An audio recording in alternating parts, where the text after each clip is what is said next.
머리가 아플 때마다 약국 진통제부터 먼저 찾으시나요? 잘못된 복용 습관은 오히려 두통을 악화시키는 원인이 될 수 있습니다.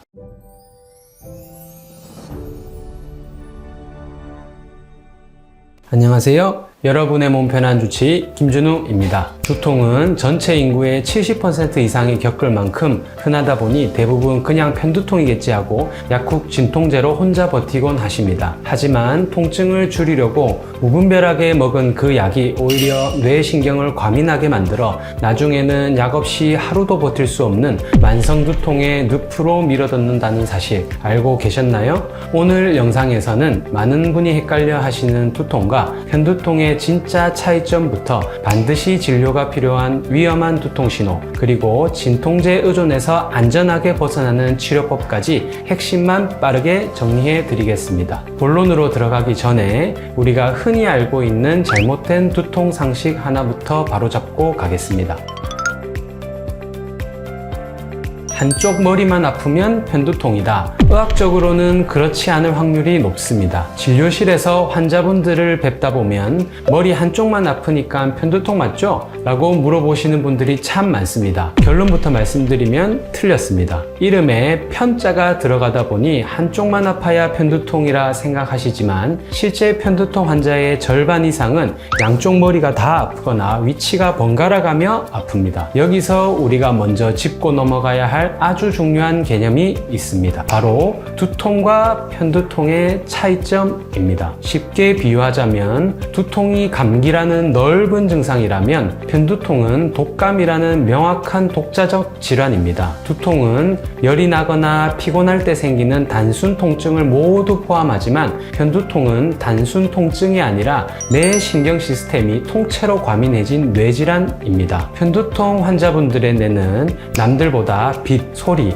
냄새, 스트레스 같은 자극에 훨씬 더 예민하게 반응합니다. 즉, 자극을 견디는 뇌의 기준치 자체가 낮아져 있는 상태인 거죠. 따라서 한쪽만 아픈지보다는 속이 미식거리거나 빛과 소리가 유독 짜증나고 고통스러운지가 진짜 편두통을 감별하는 핵심 포인트입니다. 그렇다면 이렇게 예민한 뇌를 가진 분들은 일상 속에서 언제 갑자기 두통의 공격을 받게 될까요? 그 의외의 순간들을 살펴보겠습니다.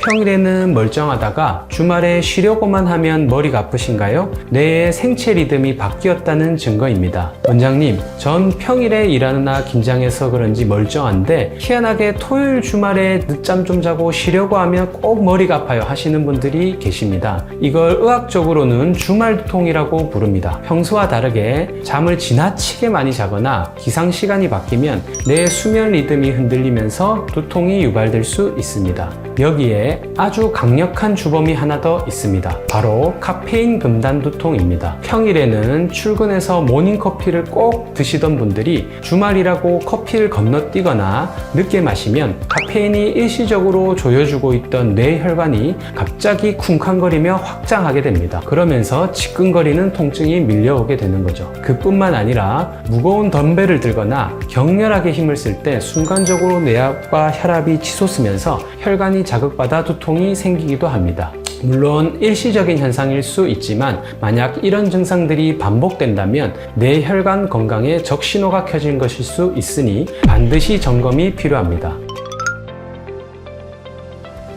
한 번 더 아프면 그때 병원 가야지 생각하고 계신가요? 그 생각 하나가 골든타임을 뺏어갑니다. 단 한 번이라도 나타났을 때 즉시 검사를 받아야 하는 위험한 신호들이 있습니다. 첫째는 바로 벼락두통입니다. 아무런 전조 증상 없이 갑자기 망치로 맞은 듯 극심한 통증이 순식간에 정점에 도달하는 두통인데요. 이는 뇌동맥류나 뇌혈관의 급격한 수축처럼 치명적인 뇌혈관 질환의 조기 신호일 수 있기 때문에 즉시 MRI나 CT 같은 정밀 검사가 필요할 수도 있습니다. 둘째는 기침, 재채기, 무거운 물건을 드는 동작이나 자세를 바꿀 때 갑자기 심해지는 두통인데요. 순간적인 뇌압 상승을 견디지 못해 생기는 증상으로 뇌종양이나 혈관이 부풀어 오르는 뇌동맥류 같은 심각한 뇌질환의 신호일 수 있어 원인을 확인하는 것이 중요합니다. 셋째는 평소에 없던 두통이 새롭게 생기거나 시간이 갈수록 통증이 심해지는 두통입니다. 이런 두통의 경우 뇌 속의 병변이 점점 커지거나 악화되는 경우가 종종 있기 때문에 뇌졸중 같은 질환의 가능성을 열어두고 정밀 검사를 받아보시는 것이 중요합니다. 마지막으로 걷거나 움직일 때 머릿속이 크게 울리며 구토가 동반되는 두통이 있는 경우인데요. 이 경우에는 뇌수막염이나 급성 뇌출혈의 징후일 수 있기 때문에 즉각적인 진료가 필요합니다. 이러한 위험 신호들을 무작정 진통제로 누르는 행동은 뇌가 보내는 마지막 경고를 무시하는 것과 다를 바가 없습니다. 한 달에 진통제를 며칠이나 드셨나요? 이 숫자만 넘어도 뇌가 스스로 두통을 만들기 시작합니다. 경우에 따라 다르지만 아무리 약국에서 쉽게 살 수 있는 진통제라도 한 달에 10일 이상 습관적으로 약을 복용하게 되면 의학적으로 약물 과용 두통으로 분류합니다. 진통제를 과도하게 반복 복용하게 되면 뇌의 통증 조절 시스템이 서서히 망가집니다. 그 결과 약 기운이 떨어질 때마다 뇌가 통증 신호를 과도하게 만들어내는 악순환에 빠지게 됩니다. 그렇다면 진통제를 어느 선까지는 괜찮다고 볼 수 있을까요? 안전한 일반 진통제 복용 기준은 일주일에 1, 2회 이내 정도를 생각하시는 게 좋습니다. 만약 한 달 기준으로 복용하는 날이 점점 늘어나고 있다면 약물 과용 두통 가능성을 확인해 볼 필요가 있습니다.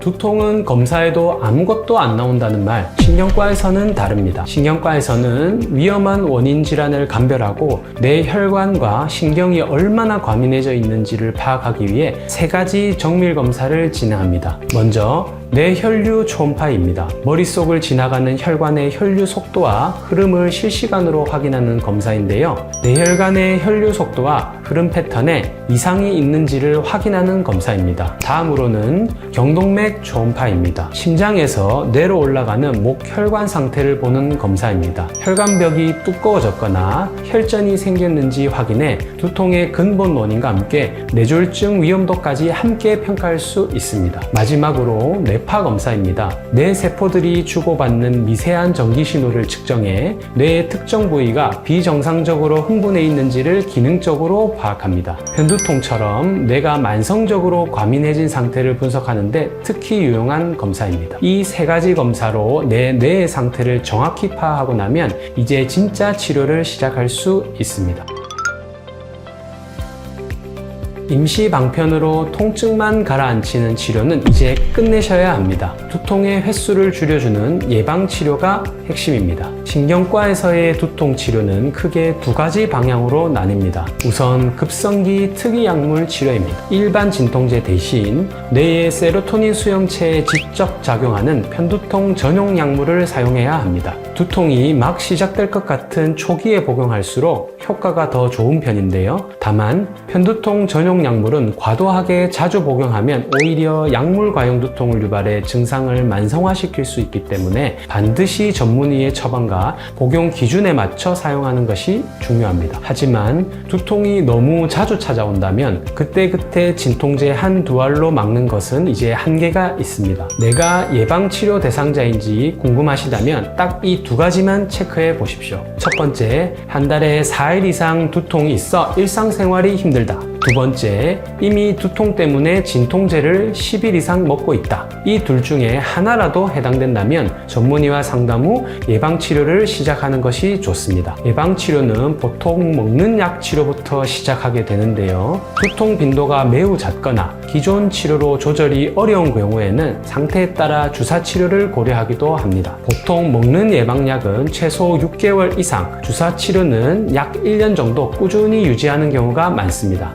이제 좀 안 아프네 하고 마음대로 끊으시면 안 되고 반드시 의사와 상담하며 서서히 줄여나가야 두통을 감소시키는 데 도움이 될 수 있습니다. 두통은 방치하면 일상 전체를 무너뜨릴 수 있지만 올바른 치료와 규칙적인 생활 습관으로 충분히 다스릴 수 있습니다. 더 이상 진통제에만 의존하며 참지 마시고 신경과 전문의와 함께 건강하고 맑은 일상을 되찾으시길 바랍니다. 오늘 내용이 유익하셨다면 구독과 좋아요 부탁드립니다. 지금까지 여러분의 몸 편한 주치 김준우였습니다. 감사합니다.